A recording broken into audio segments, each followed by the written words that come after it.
97,9 FM, 101,2 FM, dan AM 1080 kHz. Pro 1 RRI Singaraja, Kanal informasi dan inspirasi.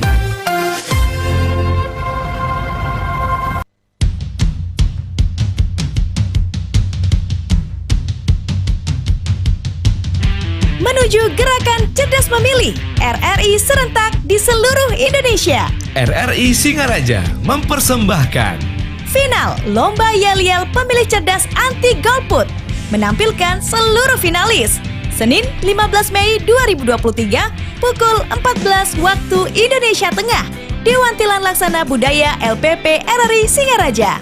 Gestulapas kelas 2B Singaraja Talk Show Kamis 25 Mei 2023 pukul 9 waktu Indonesia Tengah bersama narasumber KPU, Bawaslu, Kominfo, Kesbangpol, FKUB. Pagelaran Gerakan Cerdas Memilih menampilkan pemenang Lomba Yel-Yel, Tari Arje, Modern Dance, dan masih banyak lainnya. Penampilan spesial Bagus Wirate Rabu 31 Mei 2023 pukul 10 waktu Indonesia Tengah di Gedung Sasana Budaya Singaraja. Gerakan Cerdas Memilih menuju pemilih cerdas. Rakyat Indonesia bersatu langkahkan kaki menuju bilik suara Rabu 14 Februari. Ayo rakyat Indonesia beri kontribusi nyata, raih asa bersama, kita memilih untuk Indonesia. Pro 1 Kanal informasi dan inspirasi.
Ya, pendengar Pro 1 RRI Singaraja, siaran kanal informasi dan inspirasi. RRI kanal pemilih cerdas. Heni hadirkan Agus Veron dengan lagunya Nangun Satkerti Loka Bali. Karena hari ini spesial pendengar, karena kembali tim penggerak PKK Provinsi Bali hadir mengisi dialog Indonesia Bisa di studio RRI Singaraja. Dan hari ini menggandeng dua narasumber, yakni Profesor Rimadi Damriasa selaku Koordinator Kelompok Ahli Pembangunan Pemerintah Provinsi Bali, dan Bapak Gusti Ngurah Rai Surya Wijaya selaku kelompok ahli bidang pariwisata.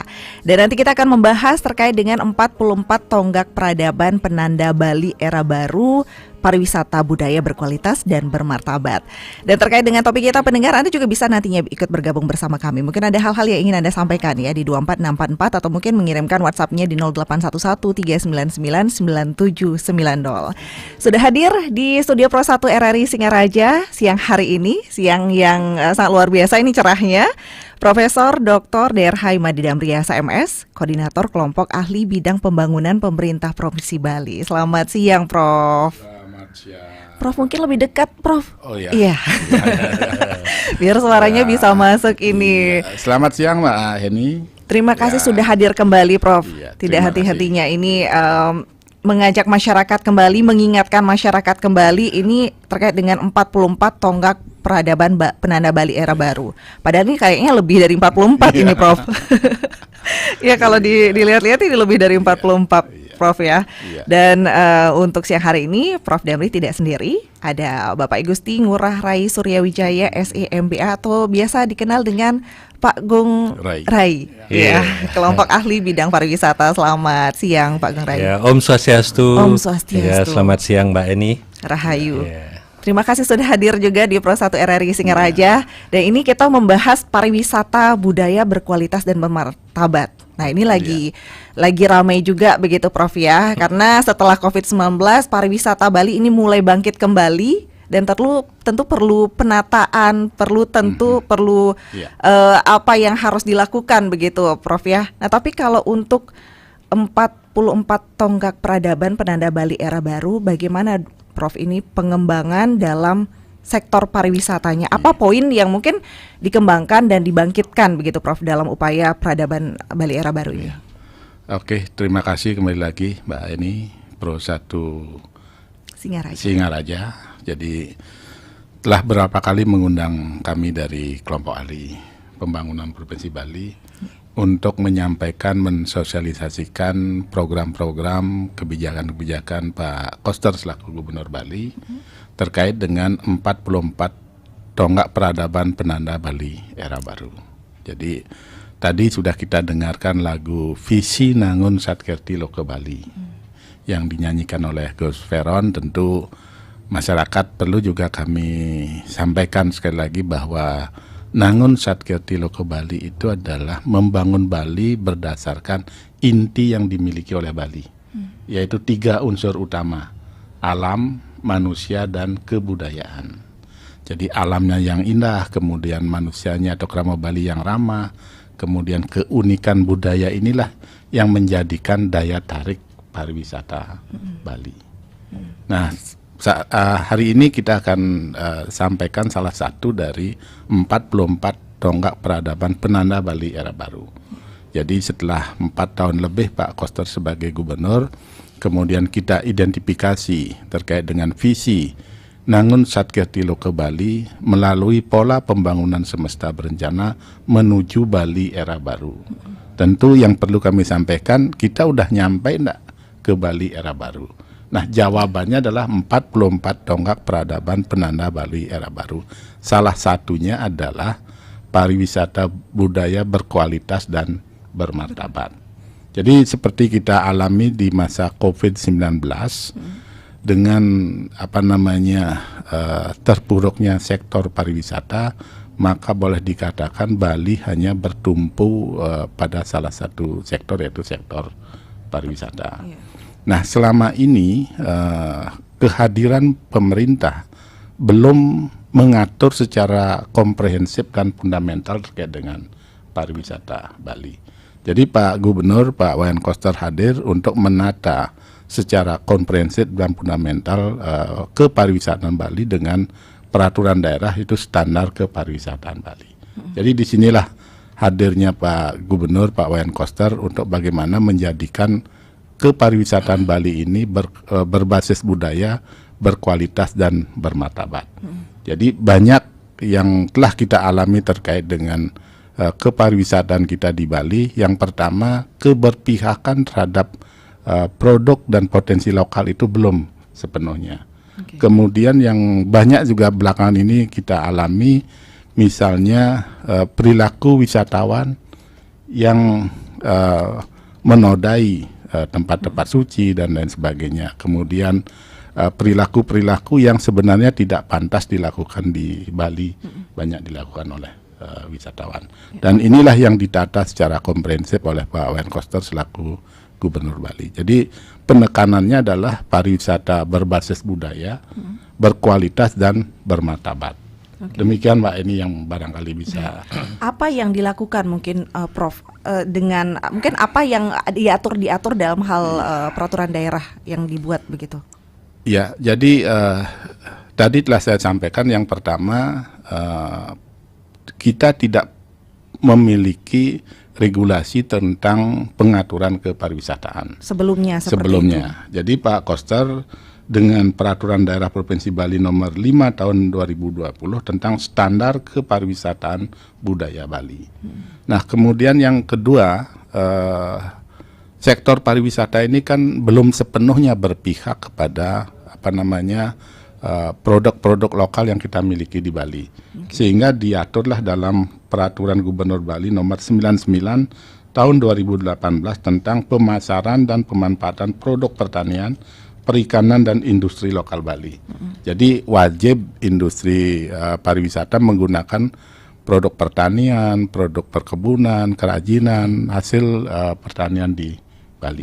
Ini yang mengatur. Nah, kemudian terkait juga perilaku wisatawan yang melecehkan tempat-tempat suci dan lain sebagainya, Pak Gubernur Bali, Pak Wayan Koster membuat Peraturan Gubernur Bali Nomor 25 Tahun 2020 tentang pelindungan pura, pertima dan simbol keagamaan. Jadi secara regulasi sekarang sudah diatur.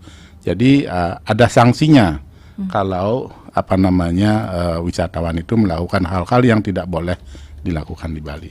Dan sekarang barangkali masyarakat sudah banyak mengetahui berapa wisatawan yang sudah dideportasi dari Bali terkait dengan perilaku mereka yang tidak sesuai dengan norma agama dan kepercayaan kita di Bali.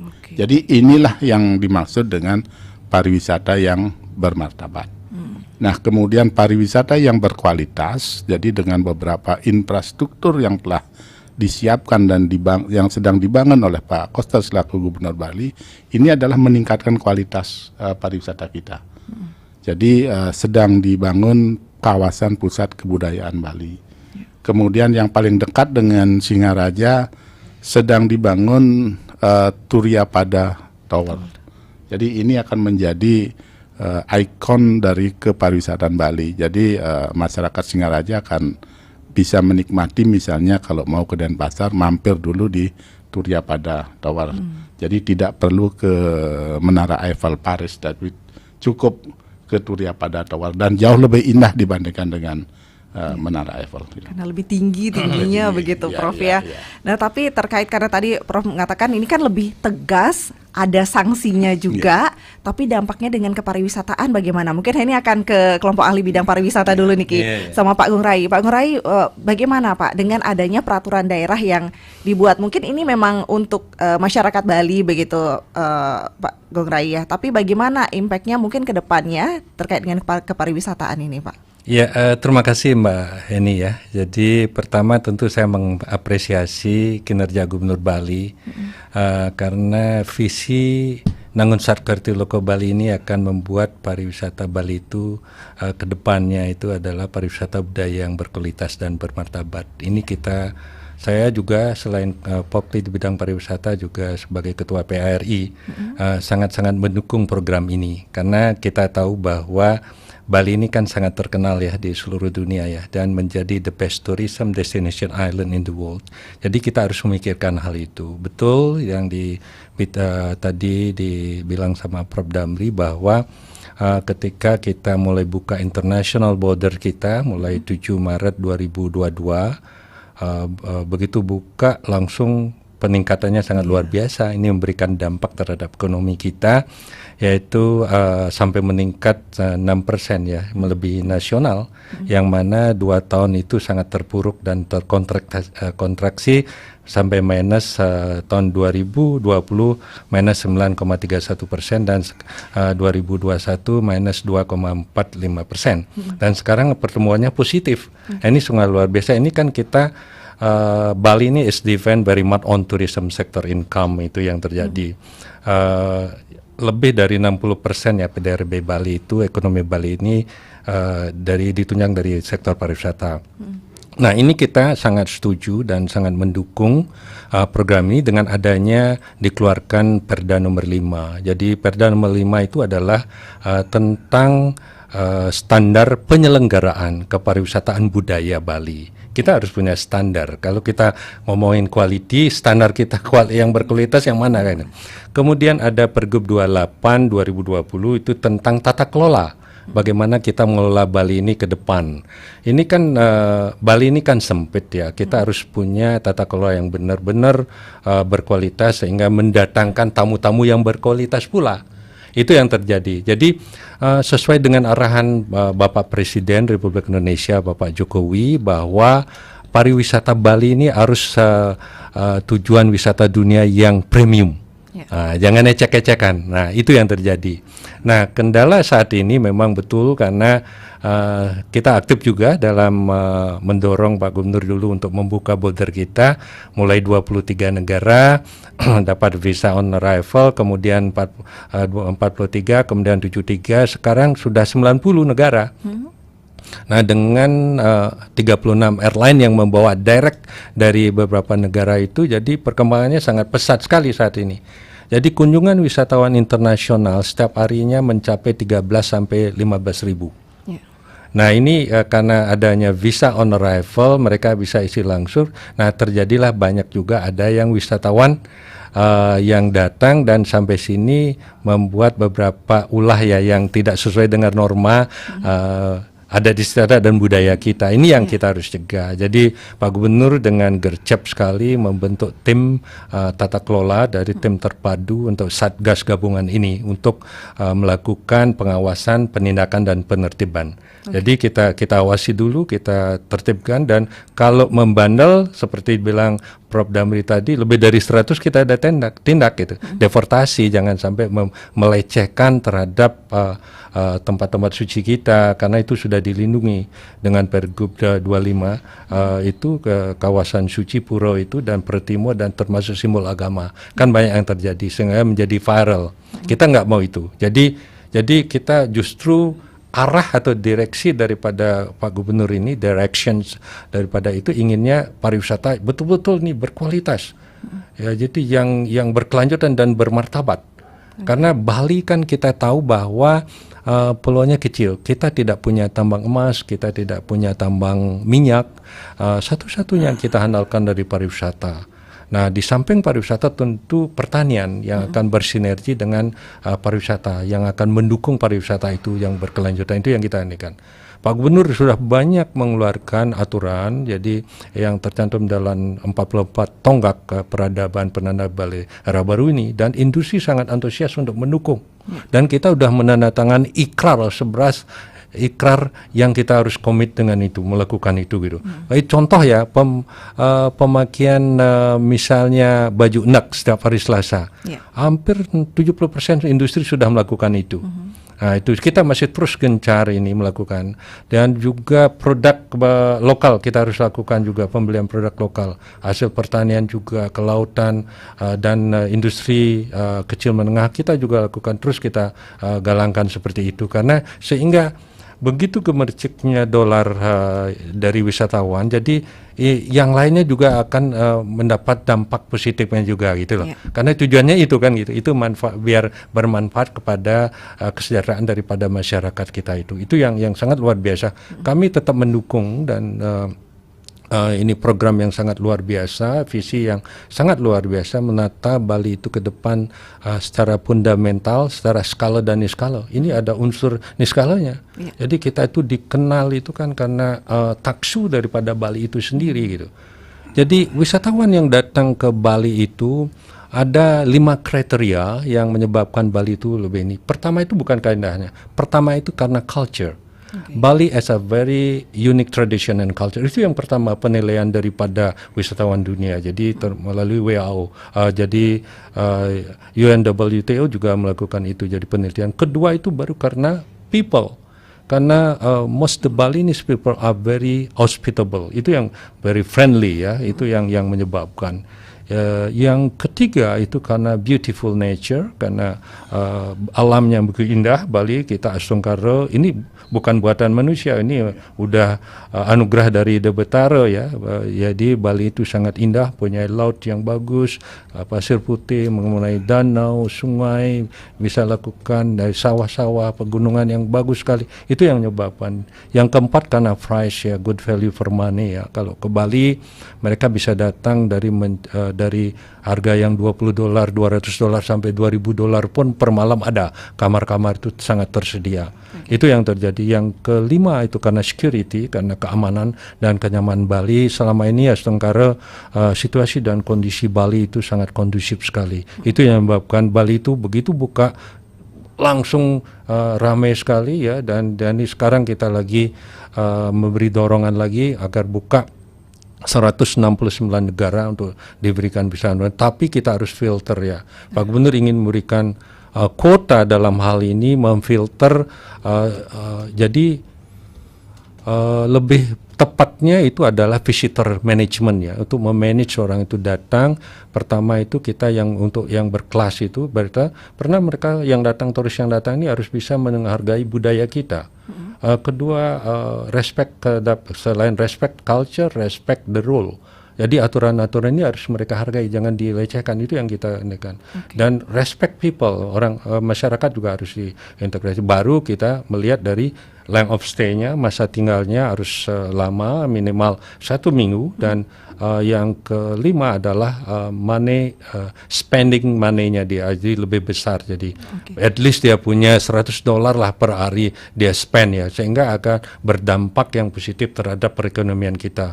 Itu yang kita harapkan. Nah, ini mungkin memfilternya seperti apa? Apakah baru masuk ke Bali atau baru akan ke Bali itu sudah difilter atau seperti apa? Ya, artinya? kita lagi sedang proses finalisasi daripada do's and don't, daripada aturan dia. Jadi ada yang wajib dilakukan, yang tidak boleh atau dilarang dilakukan oleh wisatawan itu. Nanti kita memberikan informasi melalui teman-teman kita, jadi bisnis partner yang ada dengan KBRI, bekerja dengan Vito-Vito yang ada di luar negeri, dan juga melalui ketika kita melakukan promosi baik secara online maupun offline. Itu yang kita lakukan. Jadi memberikan informasi terus. Nanti kita akan buka juga aplikasi Lob Bali. Mereka begitu sama kalau Mbak Eni misalnya ke luar negeri kan menggoogle di sana, melihat bahwa apa yang boleh dilakukan di sana, apa yang tidak boleh.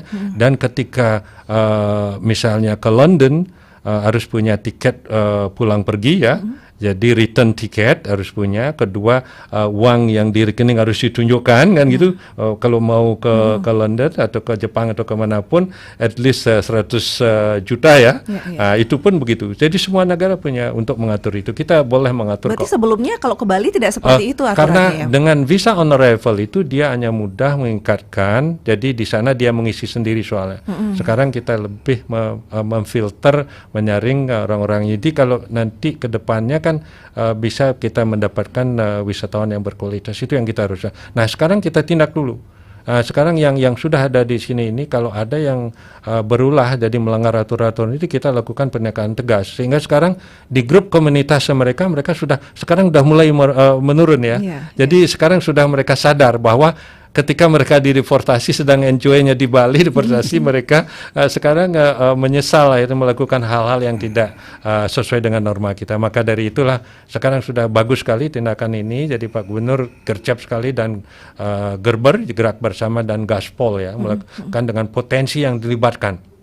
Karena di dalam tim ini terlibat dengan aparat kepolisian, keimigrasian, dan juga Satpol PP dilibatkan, stakeholder dan asosiasi juga dilibatkan. Itu yang terjadi. Ini sangat luar biasa. Beliau sangat concern sekali. Beliau sangat paham bagaimana mengelola tata.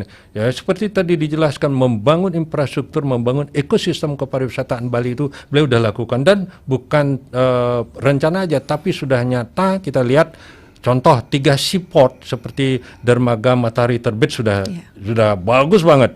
Kalau nyebrang ke Nusa Penida sekarang tidak perlu Basah-basahan lagi katanya. jadi mengangkat kain lagi. Jadi kita langsung bisa naik ke ferry boat atau ke boatnya. Kedua, Nusa Penida, Sampalan. Yang ketiga adalah Bias Muncul ya di Lembongan. Ini membangun ekosistem dan infrastruktur untuk darat dan laut juga beliau lakukan. Itu sangat luar biasa. Di samping objek tadi kan banyak akan terjadi peluang ini ke depannya.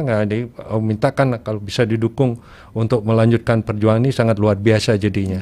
Jadi masyarakat Bali ini akan betul-betul mempunyai pemimpin yang visioner, yang sangat concern terhadap krama Bali, yang terhadap alam Bali dan budaya Bali. Ini sangat luar biasa. Sehingga Bali ini ke depannya bisa Bali yang kawista, Bali yang kang tata titi, Bali yang tentram gemah ripah rajinawi, Keterharja gemah ripah rajinawi. Itu yang kita lihat. Kalau ini bisa terjadi sangat luar biasa.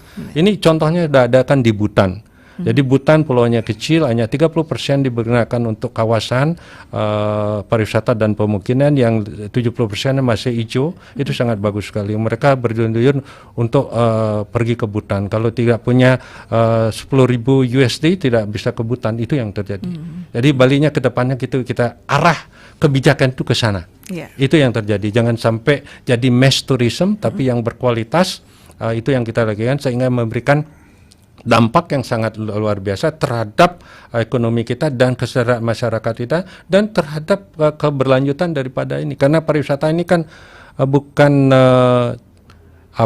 warisan nenek moyang kita. Pariwisata ini titipan untuk anak cucu kita, sehingga apa yang kita nikmati sekarang, jadi anak cucu kita pun bisa nikmati ke depan. Dan tentu itu kita ya, bersama harus menjaga regeneratif ini harus dilakukan.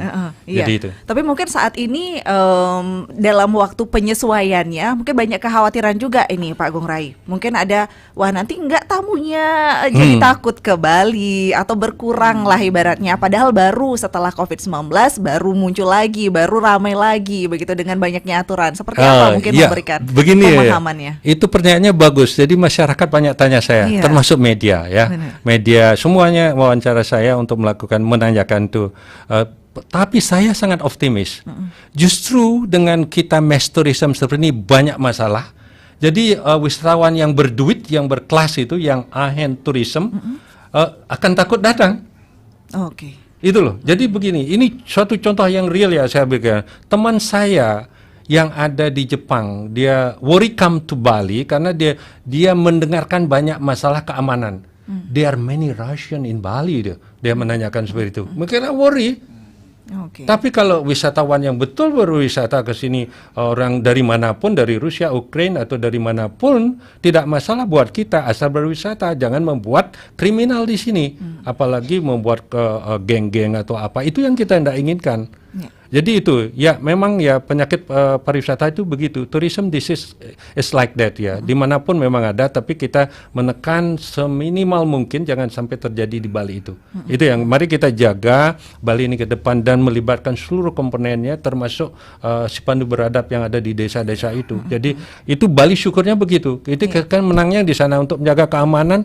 Ada 1.493 desa adat. Jadi kalau kerahkan aja sipandu beradatnya itu pecalang juga akan bisa mampu kita monitoring. Yang penting kita punya hotline untuk mengadu itu. Kalau ada hal-hal seperti itu, bagaimana kemana mereka itu. Itu yang harus kita lakukan. Nah, itu dia nanti pengawasannya seperti apa mungkin ya. Optimis lebih banyak wisatawan yang berkelas akan datang. Oke. Itu yang ini kan. Jangan kalau tidak aman, mana dia mereka mau datang. Benar. Dulu waktu Bali sangat aman itu banyak yang pakai private jet datang malah. Banyak sekali. Dan charter flight dulu.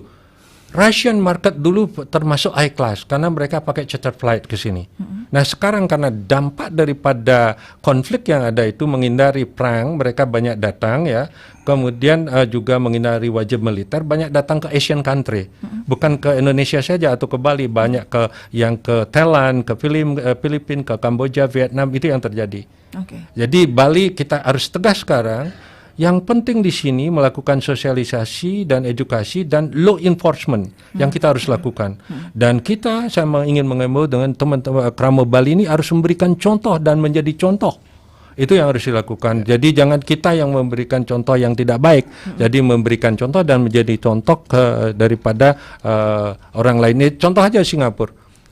Jadi masyarakat di sana disiplin. Jadi ketika kita ke sana buang kulit permen aja kita cari tempat sampah atau kita kantongin dulu kan. Kadang-kadang begitu kan itu. Karena mereka itu dan itu ada juga dendanya ya, varnisnya harus ada. Itu yang terjadi. Baik, memberi contoh dan menjadi contoh. Ya. Nah, nanti bagaimana mengawalnya seperti apa? Nanti mungkin ya Prof ya. Ya. Kita bahas, kita jeda sejenak dulu pendengar. Nanti Anda bisa bergabung juga bersama kami, mungkin ada hal-hal yang ingin Anda sampaikan di line telepon dan juga di WhatsApp Pro 1 RRI Singaraja. Tetap di Pro 1, pendengar. Pro 1 RRI Singaraja.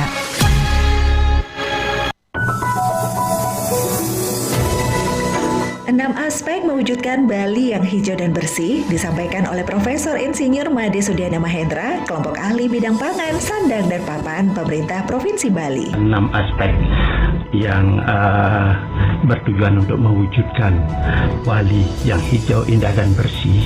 Mungkin kita bahas 4 yang utama sekarang itu, yang paling dominan, yang menjadi penanda.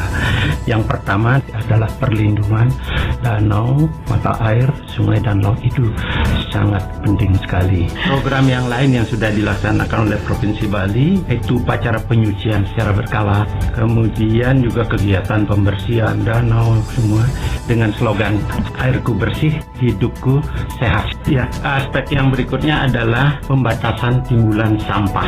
Yang aspek berikut adalah pengelolaan sampah berbasis sumber. Ya. Tadi Pergub Bali kita ingatkan terus Ibu yang 47 tahun 2019 tentang pengelolaan sampah berbasis sumber. Desaku bersih tanpa mengotori desa lain. Itu lagi pelestarian tanaman lokal Pergub 29 tahun 2020 itu. Pro 1 RRI Singaraja.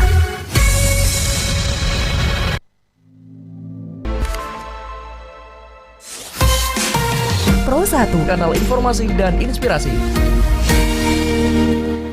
Ya, pendengar Pro 1 RRI Singaraja, Anda kembali bersama kami dalam Indonesia Bisa. Kita masih berbincang bersama Profesor Dr. DRH Imade Damriang SMS, Koordinator Kelompok Ahli Bidang Pembangunan Pemerintah Provinsi Bali, dan juga bersama Bapak Igusti Ngurah Rai Suryawijaya SE MBA, Pak Gung Rai, ya, Kelompok Ahli Bidang Pariwisata. Kita masih membahas terkait dengan 44 tonggak peradaban penanda Bali era baru, pariwisata budaya berkualitas dan bermartabat. Wah, luar biasa. Dan tentu masyarakat kita, masyarakat Bali ini memberikan contoh dan menjadi contoh tadi disampaikan oleh Pak Gung Rai. Dan tapi apa? Mungkin ini ke Pak Prof dulu nih.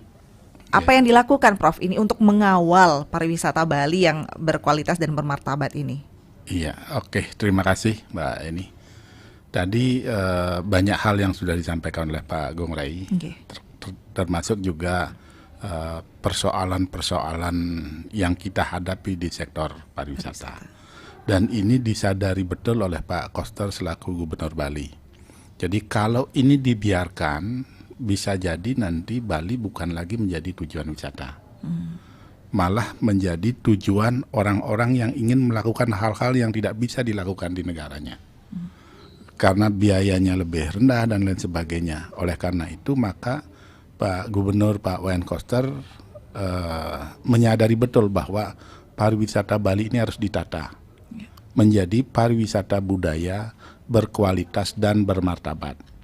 Nah tentu apa-apa saja yang telah dilakukan terkait dengan pariwisata budaya. Tadi disampaikan oleh Pak Gung Rai bahwa hulu pembangunan Bali itulah kebudayaan.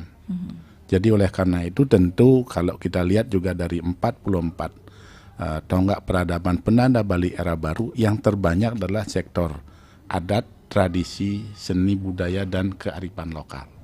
Jadi ini yang harus dihidupkan kembali supaya roh budaya di dalam pariwisata hidup kembali. Jadi desa adatnya diperkuat.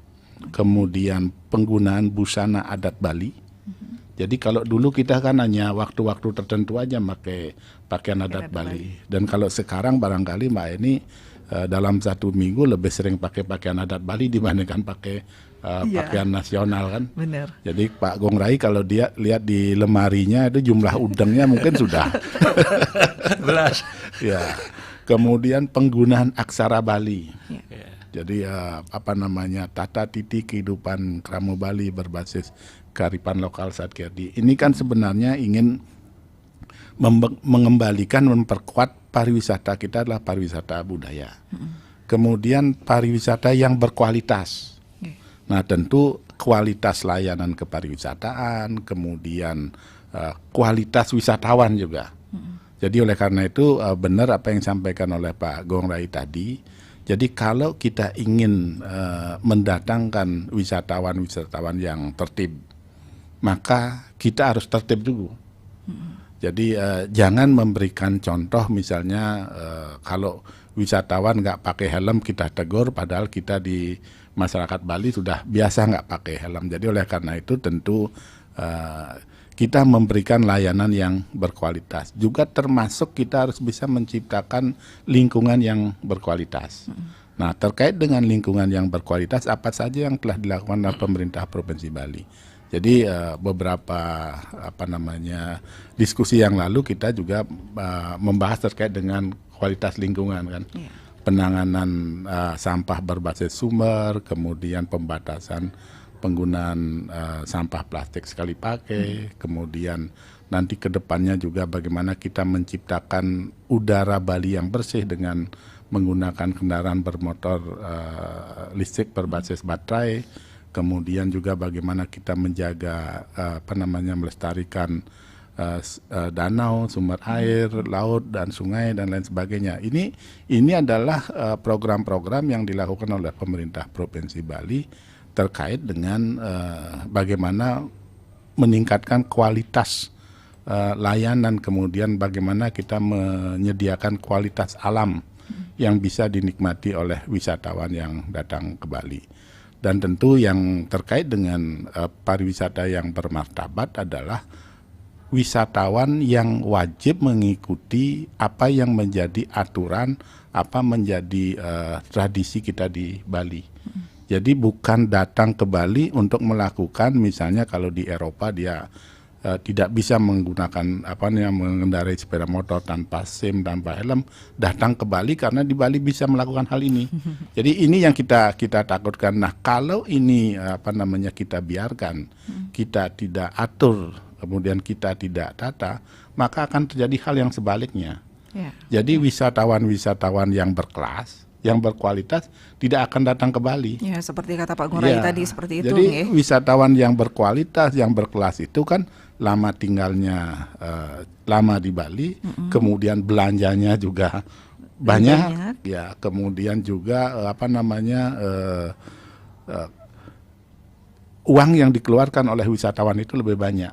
Tetapi kalau yang datang ini hanya pelarian, kemudian ingin melakukan hal-hal yang tidak bisa dilakukan di negaranya, kemudian datang ke Bali, malah dia akan melakukan tindakan-tindakan kriminal. Jadi seperti misalnya banyak kita ketahui wisatawan yang bobol ATM. Nah, malah nanti kalau kita tidak atur, wisatawan itu datang ke Bali malah dia bikin usaha di Bali. Seperti rental sepeda motor dan lain sebagainya. Inilah yang banyak hal yang perlu kita antisipasi ke depan dengan regulasi, kemudian dengan fasilitasi yang sudah diberikan oleh Pak Wayan Koster selaku Gubernur Bali. Oke, peraturan-peraturan itu berarti sudah ditetapkan ya, sudah Prof ditetapkan, ya. Dan untuk misalnya seperti tadi dikatakan wisatawan yang ingin datang itu wajib mungkin berapa ada tabungannya, hal-hal seperti itu juga sudah diatur saat ini. Nanti malah perlu kita siapkan. Jadi wisatawan sebelum masuk ke Bali itu harus mengisi dan mengetahui mana yang boleh, mana yang tidak boleh dilakukan. Ya, sementara ini kan kalau kita bandingkan misalnya, kalau kita mau ke Amerika, mau ke Eropa itu kan ditanya tiket baliknya seperti Pak Gong Rai itu sampaikan. Malah sampai berapa uang yang kita bawa ditanya. Ini memastikan bahwa kita masuk ke negara lain itu kita memastikan dan kita bisa akan pulang kembali. Tidak akan merepotkan negara yang kita kunjungi. Nah, kalau datang ke Bali sekarang ini kan belum sampai ke seperti itu, Pak Agung ya. Jadi ini yang perlu ditegaskan nanti begitu nggih. Ya. Jadi misalnya kalau kita mau ngajukan visa ke Amerika, ke Eropa, itu kan wajib menunjukkan di rekening itu ada minimal misalnya 60 juta. 3 bulan terakhir, bukan hanya diisi pada saat itu. Jadi 3 bulan terakhir itu kita memiliki saldo sekian. Jadi itu yang dilakukan oleh negara lain. Kenapa kita tidak melakukan hal seperti itu? Misalnya kalau kita tinggal di Eropa, saya hampir 6 tahun lah di sana. Itu memang kita harus benar-benar taat terhadap apa yang menjadi aturan di negara tersebut. Tidak bisa kita apa yang kita lakukan di Indonesia kita seenaknya melakukan hal itu. Dan deportasi itu tidak kalau di Eropa itu begitu kita melanggar melebihi misalnya 2-3 hari izin tinggal yang kita miliki, ini udah otomatis kita dideportasi. Demikian. Nah, tapi sekarang ini marak juga kan wisatawan yang dideportasi begitu. Nah, ini juga ada yang mengirimkan WhatsApp-nya yang mengatakan maraknya terjadi wisatawan berulah di Bali hingga berujung terjadi deportasi. Nah, hal ini katanya dapat merusak citra Bali. Nah, seperti apa? Iya, ini kalau saya malah sebaliknya. Ya. Ini kenapa dideportasi kan kita baru memberlakukan. Kalau sebelumnya kan kita biarkan seenaknya saja. Jadi kalau ini dibiarkan seenaknya saja, kemudian banyak wisatawan yang melakukan ulah yang merugikan kita sendiri, ini malah mengancam ini malah akan merendahkan citra pariwisata Bali. Karena tidak seperti tadi Pak Gong Rai sampaikan, banyak wisatawan yang berkelas tidak berani datang ke Bali. Karena ulah wisatawan yang melakukan kriminal di Bali. Baik, tanggapannya Pak Ngurai seperti apa nih?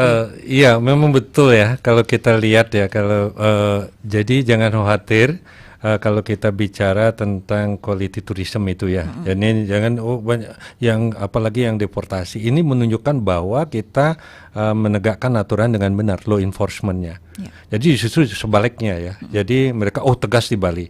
Jadi mereka merasa kalau mereka tidak ada niat untuk berbuat sesuatu kan pasti mereka berwisata ke Bali karena ada aturan yang tegas. Itu luar biasa. Jadi saya justru terbalik ya. Jadi pikiran saya, jadi kita harus memang melakukan law enforcement memang secara tegas sekarang. Ini saatnya untuk momentum yang sangat bagus untuk menata pariwisata Bali itu ke depan lebih baik gitu. Baik. Jadi jangan khawatir. Baik. Dan banyak apresiasi juga Prof yang masuk ya, pembangunan pariwisata budaya Bali yang berkualitas dan bermartabat. Semoga tidak hanya sebagai slogan semata. Mari kita dukung katanya program pemerintah dan sinergitas untuk semua pihaknya ini juga perlu diawasi katanya Prof. Iya, jadi begini terkait dengan deportasi yang dilakukan oleh Pak Gubernur, kebetulan bulan Maret yang lalu saya menemani beliau ke New York dan ke Washington. Terkait dengan paparan pembangunan Bali dengan beberapa lembaga dunia, malah banyak yang mengapresiasi dan memang seharusnya ini dilakukan Bali dan mereka ingin menitipkan Bali itu supaya tetap aman. Jadi inilah respon masyarakat dunia terhadap ketegasan dari Pak Wayan Koster selaku Gubernur Bali melakukan deportasi kepada wisatawan-wisatawan yang tidak mau mengikuti apa yang menjadi norma, kemudian apa yang menjadi aturan kita di Bali. Saya tambahkan Mbak Eni, itu kan setiap negara kan punya aturan. Lebih-lebih Bali. Bali ini kan dunia menjuluki Bali the Island of Gods ya. Itu kita punya branding yang sangat luar biasa. Masa pulau surga itu banyak banyak gumatap-gumitipnya jadi berbuat yang tidak bagus. Masa kita biarkan mereka melecehkan misalnya di pohon dia naik di gunung segala macam, itu kita memang harus tegas. Sepanjang deportasi itu ada alasannya, jadi tidak ada masalah buat kita. Jadi kita mengurangi hal-hal yang jelek-jelek kan, kita nanti datang yang wisatawan yang betul-betul berkelas. Itu yang kita inginkan, yang high-end tourism ini dan premium kalau bisa gitu. Baik, dan yang diperlukan itu kekompakan semua pihak begitu. Kesadaran seluruh komponen dan juga masyarakat bahwa kita Gubernur Bali sangat visioner, jadi mempunyai visi yang sangat luar biasa. Mari kita dukung.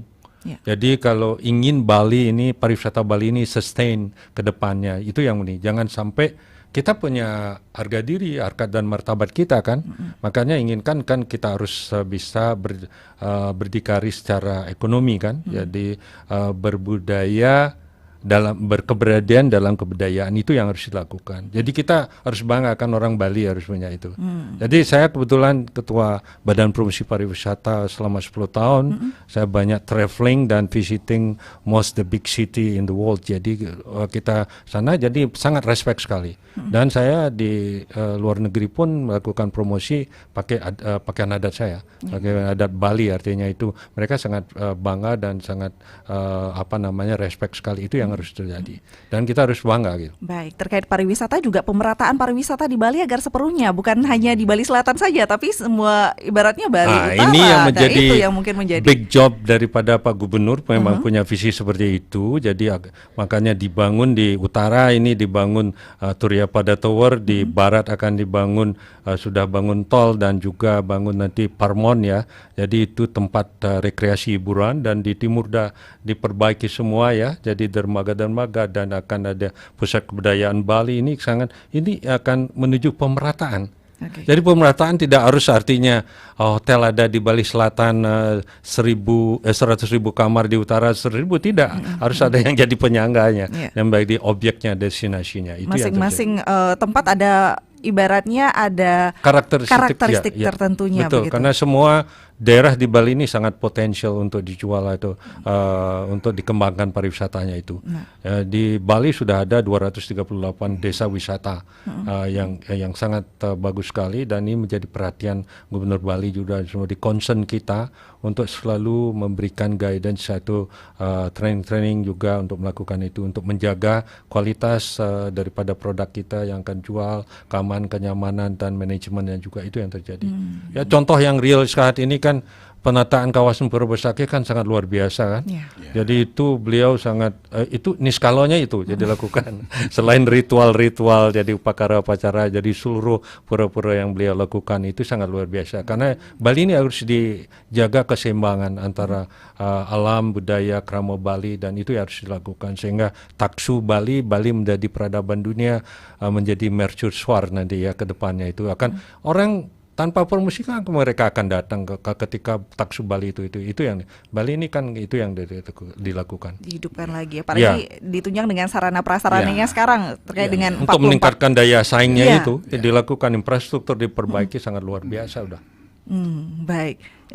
Terkait dengan 44 tonggak peradaban penanda Bali era barunya, mungkin itu juga salah satunya ya Prof ya. Jadi kalau kita lihat pembangunan yang telah dilakukan oleh Pak Koster, pembangunan infrastruktur. Jadi pembangunan infrastruktur ini kan juga untuk pemerataan pariwisata. Salah satunya misalnya pembangunan pusat kawasan kebudayaan Bali yang ada di Kelungkung. Ini tentu kedepannya Bali akan memiliki wilayah wisata seperti Nusa Dua di Kelungkung. Dan itu milik pemerintah Provinsi Bali. Jadi ini adalah salah satu bagaimana menggeser pariwisata Bali tidak hanya di Bali Selatan, juga ke Bali Timur. Nanti Karangasem, Kelungkung, Bangli akan menjadi geliat ekonomi akan meningkat. Jadi kalau kita lihat juga pembangunan infrastruktur seperti shortcut, kemudian pelabuhan dan lain sebagainya, ini tujuannya kan juga untuk pemerataan kepariwisataan Bali. Jadi dengan waktu yang singkat plus COVID 2 tahun, jadi Pak Koster bisa memfasilitasi membangun infrastruktur seperti yang kita nikmati sekarang. Dan ini banyak seperti misalnya kawasan pusat kebudayaan Bali ini kan belum selesai. Jadi ini memang perlu dilanjutkan lagi untuk bagaimana benar-benar terwujud destinasi wisata baru. Nah, kalau yang Turiya Pada Tower ini tahun ini selesai. Dan ini juga menjadi destinasi wisata baru di Bali untuk ke arah Bali Utara. Iya, saya lihat juga ikonnya nanti begitu. Dan di pusat kebudayaan Bali juga itu luar biasa. Saya lihat di media sosial juga sudah ramai lagi ini proses-prosesnya begitu ya, Prof ya. Itu baru diratakan aja sudah seperti itu. Dengan adanya jembatan yang warna merah itu sudah menjadi kunjungan, dan nanti sangat luar biasa. Di sana ada berbagai museum, kemudian termasuk rumah sakit juga kan ada di sana. Hotel-hotel akan dibangun di pusat kawasan kebudayaan Bali. Baik, dan tentu ini juga perlu didukung dengan kesadaran masyarakat nanti untuk ikut menjaga ini. Kesadaran, kesabaran juga perlu ya. Ini perlu didukung dan dilanjutkan. Baik, luar biasa. Ini karena waktu juga mungkin untuk closing statementnya Prof, bagaimana agar bukan hanya slogan semata, katanya tadi masyarakat mengatakan, agar pariwisata Bali ini tetap terjaga dan bahkan pariwisata budaya ini tetap berkualitas dan bermartabat. Iya, jadi pariwisata Bali, pariwisata budaya berkualitas dan bermartabat itu memang bukan slogan, karena tahapannya udah jelas. Jadi regulasinya ada, kemudian yang kedua sarana prasarana infrastruktur pendukungnya ada, kemudian program-program yang dilakukan oleh Pak Koster itu jelas. Bagaimana kita melakukan pemajuan kebudayaan, bagaimana membangun infrastruktur, bagaimana membangun kualitas sumber daya manusia kepariwisataan di Bali. Dan sekarang sudah dilakukan misalnya untuk pemandu wisata itu sudah dilakukan kursus dengan 60% muatan budaya, sisanya baru bahasa. Jadi ini ingin memunculkan atau ingin memperkuat bahwa pariwisata budaya Bali ini diperkuat. Dan terakhir, yang paling penting adalah bagaimana partisipasi seluruh komponen masyarakat untuk menjadikan pariwisata Bali, pariwisata budaya berkualitas dan bermartabat. Jadi oleh karena itu tentu kalau ingin berkualitas maka kita tingkatkan kualitas layanan, kualitas lingkungan, kemudian kualitas keramahan kita sebagai Kerama Bali.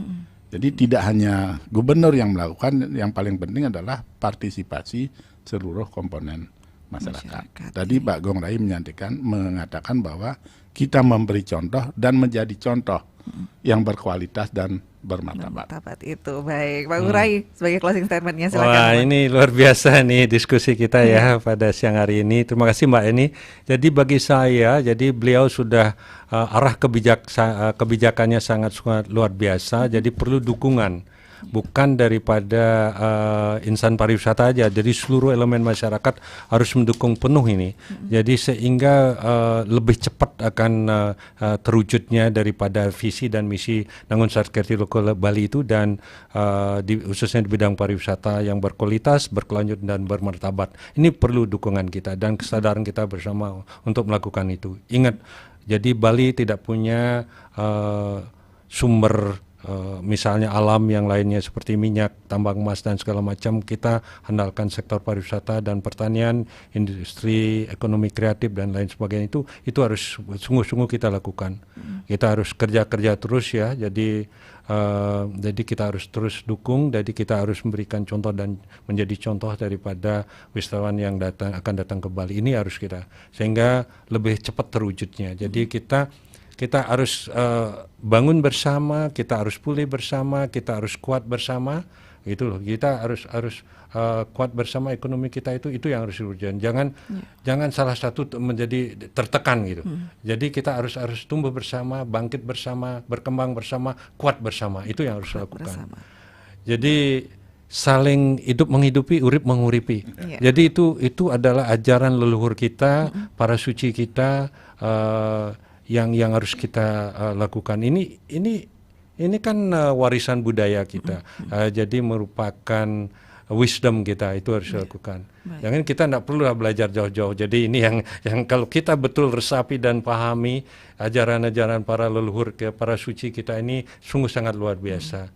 Ya. Pemahaman seperti ini yang mungkin diperlukan selalu digaungkan, Pak Agung Rai, karena betul, Mbak Eni biar tahu kita dari Pokli Pariwisata sudah membuat media center, Bali Tourism Media Center.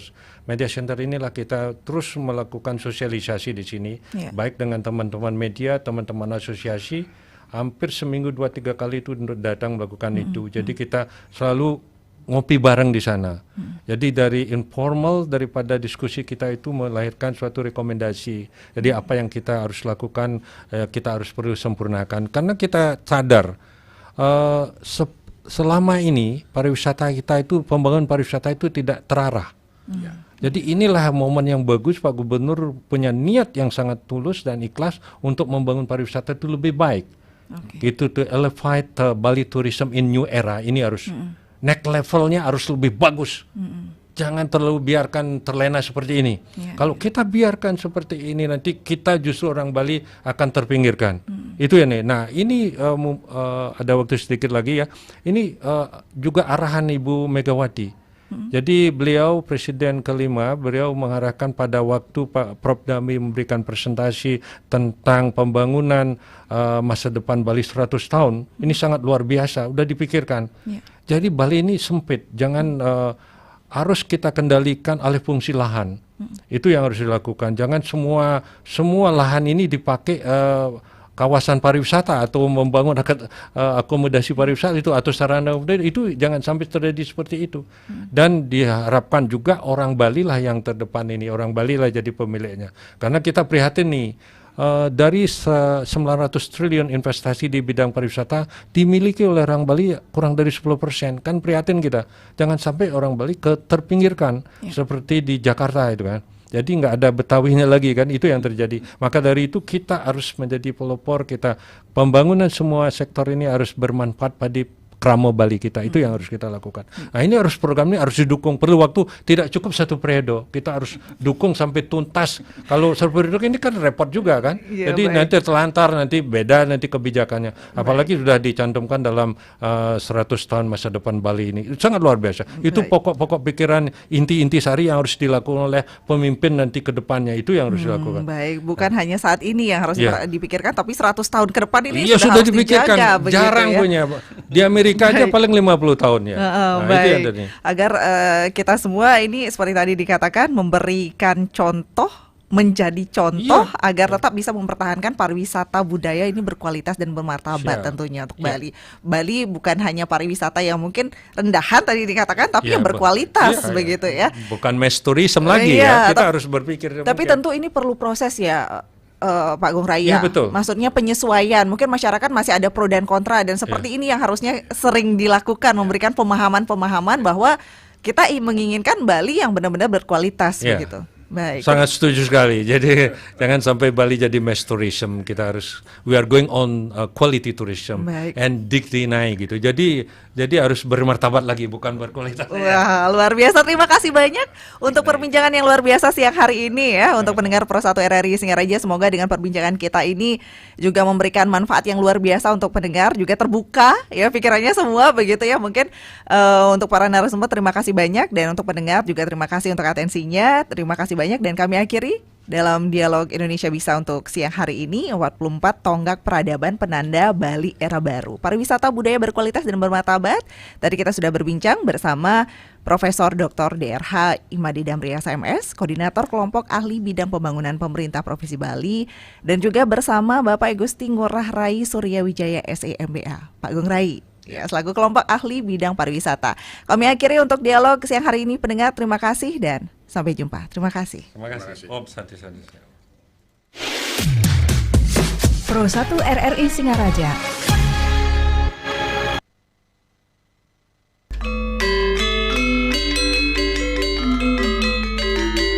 Kepada umat sedharma, kita hening sejenak menghaturkan puja Tri Sandya.